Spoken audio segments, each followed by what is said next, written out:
खरं तर यायला आम्हाला उशीर झाला. 10 दिवस आपल्या आदिवासी बांधवांसाठी शिवजन्मभूमीत आपण खरं तर लढा देत होतो आणि विद्यार्थ्यांची इकडे तळमळ पाहिली. आताच मॅडमने या ठिकाणी संपूर्ण विश्लेषण केलं. मला मुळात कळत नाही हे राज्यकर्ते आदिवासी बांधवांच्या मुळावर का उठलेत मॅडम. आज जुन्नर तालुक्यात अदानी सारखा प्रकल्प आमच्याला माथी मारून आदिवासी बांधवांच्या जमिनी हिरावून घेऊ पाहते. ऑलरेडी अवादा कंपनीने पूर्व भागात शेकडो एकर जमीन घेतली आणि आता अदानी सारखा प्रकल्प पश्चिम भागात येतोय. नेमकं काय करायचं आदिवासी बांधवांनी, हा प्रश्न खर तर मध्यंतरी जुन्नर तालुक्यात हे सगळे सर्वेक्षण झाली, चुकीचे अहवाल निर्माण झाले, त्या माध्यमातून अनेक त्या ठिकाणी तरुणांनी आवाज उठवला, तालुक्याचा प्रश्न झाला. या ठिकाणी आपण आपल्या विद्यार्थ्यांचे जे जे प्रश्न आहेत, ज्या ज्या समस्या आहेत, खरं तर आंदोलनाला पाठिंबा देण्यासाठी फक्त आम्हीच, आमचा मित्रपरिवार नाही तर जुन्नर तालुका तुमच्या सोबत आहे, तुमच्या प्रत्येक प्रश्नात आहे. आपली शिवजन्मभूमी आहे, छत्रपती शिवाजी महाराजांची जन्मभूमी आहे आणि तुमच्या लढ्यात ती सोबत आहे. एवढंच मी या निमित्तानं सांगण्यासाठी आलोय.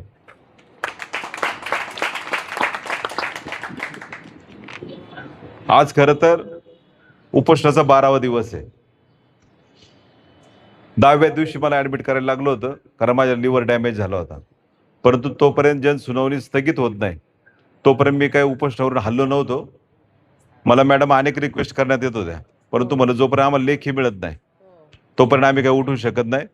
झाला तो त्रास झाला, परंतु आपल्याला शेवटी जो काय आपण लढा दिला, काही का होईना, एक स्टेप का होईना, आपण त्या ठिकाणी लढा यशस्वी करू शकलो. आणि आपले सोमनाथ निर्मळ सर असतील, संजयजी साबळे सर असतील, या अनेक जी सुज्ञ आपले सहकारी आहेत, जे मार्गदर्शन चांगल्या पद्धतीने करत होते, त्याच्यामुळं सगळा आदिवासी बांधव, सगळा आपला पश्चिम भाग त्या ठिकाणी जागृत झाला.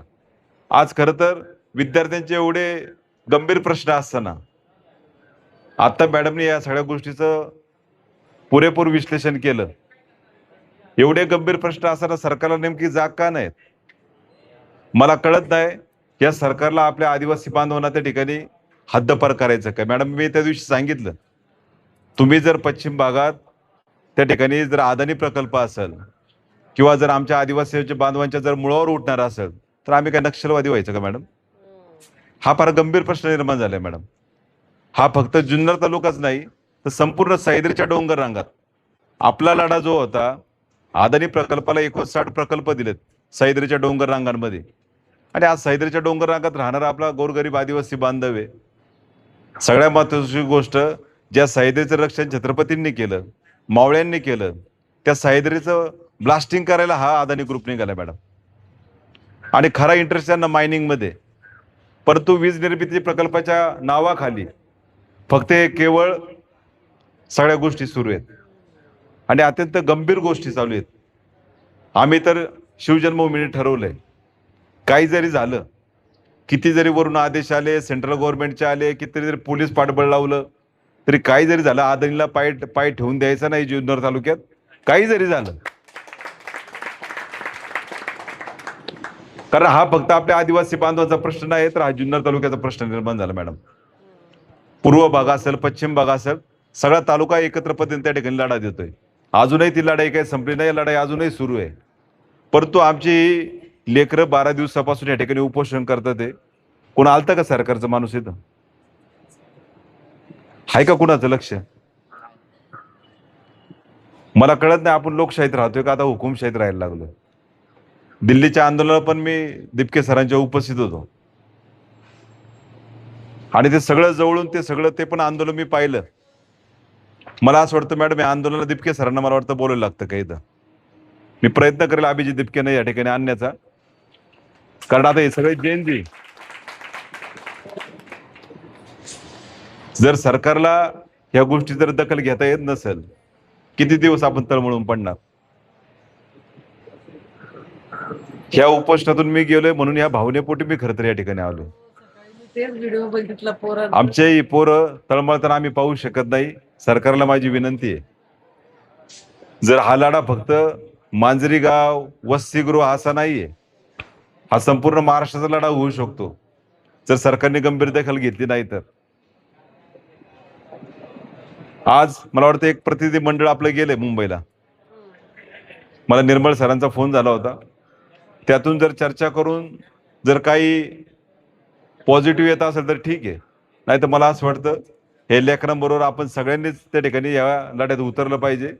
आणि मला असं वाटतं की जुन्नर तालुका असेल, अकोले तालुका असेल, आंबेगाव असेल, खेड असेल, संपूर्ण महाराष्ट्र असेल,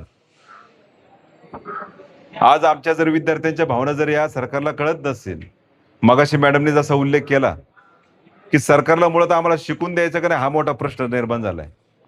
आम्हाला नेमकं नोकरीत घ्यायचं का नाही हा मोठा प्रश्न निर्माण झालाय.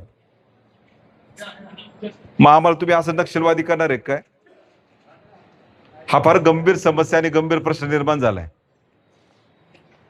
आज माझी खरं तर सरकारला जे आदिवासी मंत्री आहेत यांनी या गोष्टीची गंभीर दखल घेतली पाहिजे. माझे आदिवासी मंत्री नरहरी झिरवाळ साहेब आहेत, त्यांनी पण या गोष्टीची दखल घेतली पाहिजे. मला वाटतं काल रोहित दादा या ठिकाणी येऊन गेले, आम्ही न्यूजद्वारे पाहिलं. खासदार डॉक्टर अमोल कोल्हे साहेबांशी पण या ठिकाणी आम्ही चर्चा करू. परंतु हा प्रश्न, हा तुमच्या सगळ्या लढ्याचा प्रश्न, आम्ही सगळेजण त्या ठिकाणी जुन्नर तालुका शिवजन्मभूमी आपल्या सोबत आहेत, एवढंच मी निश्चित सांगायला आलोय. आमच्या समेत पत्रकार बांधव पण आले. ज्या भावना पत्रकार बांधवांच्या माध्यमातून त्या ठिकाणी शासन दरबारी जाव्या, आमच्या लेकरांची तळमळ त्या ठिकाणी दिसावी म्हणून या ठिकाणी आम्ही सोबत आमच्या पत्रकार बांधव पण आहेत. अदानी प्रकल्प असो किंवा शिक्षणाचा विषय असो, आज खरं तर सगळ्या आदिवासी बांधवांनी एकजूट होण्याची गरज आली आहे. आणि मला असं वाटतं हा लढा हुकुमशाहीच्या विरोधात आहे. मी ज्या दिवशी 10 दिवस उपोषण करत होतो मॅडम, मला असं वाटलं हा स्वातंत्र्यपूर्वीचा काळ एक काय, त्याच्यापेक्षा वाईट आहे. म्हणजे ब्रिटिशांविरोधात जसं सगळे महापुरुष लढत होते, अरे तशी वेळ आणली बाबांना. तुम्ही काय करता? तुम्ही स्वातंत्र्य मिळून देशाला इतकी वर्ष झाली तरी आम्हाला इथं तळमळून पडायला लागते. ही भावना आमच्या लेकरांची भावना या सरकारने समजून घ्यावी, नाहीतर ही फक्त थिणगी, ही फक्त सुरुवात आहे. मला असं वाटतं सगळ्या जर देशातील आदिवासी बांधव जर एकजूट झालं ना, मला नाही वाटत हे जे हुकुमशाह आहेत, हे जे आता राज्य करतात ना, हे त्या ठिकाणी राहू पण शकत नाही. परंतु आता आमचे सगळे विद्यार्थी या ठिकाणी शांततेत गांधी विचाराच्या मार्गाने त्या ठिकाणी आंदोलन करतात. बाबांना तुम्ही हे जे शांततेत सुरू आहे, तुम्ही अशा पद्धतीने शांततेत प्रश्न सोडवा. जर याचा जर कुठं त्या ठिकाणी आग लागली, आमच्या सगळ्या विद्यार्थ्यांमध्ये जर कुणाला काय झालं तर याचा वनवा पेटल्याशिवाय राहणार नाही. मी एवढंच या निमित्तानं सांगतो. सरकारने या गोष्टीची आमची दखल घ्यावी, एवढंच मी या निमित्तानं सांगतो. पुन्हा एकदा जुन्नर तालुक्याच्या वतीने या सगळ्या आपल्या लढ्याला या ठिकाणी आई जगदंबा आपल्याला यश देव, आणि या सगळ्या लढ्याच्या मागे आम्ही भक्कमपणे उभे आहोत, एवढंच मी या निमित्तानं सांगतो. धन्यवाद. जय हिंद, जय महाराष्ट्र.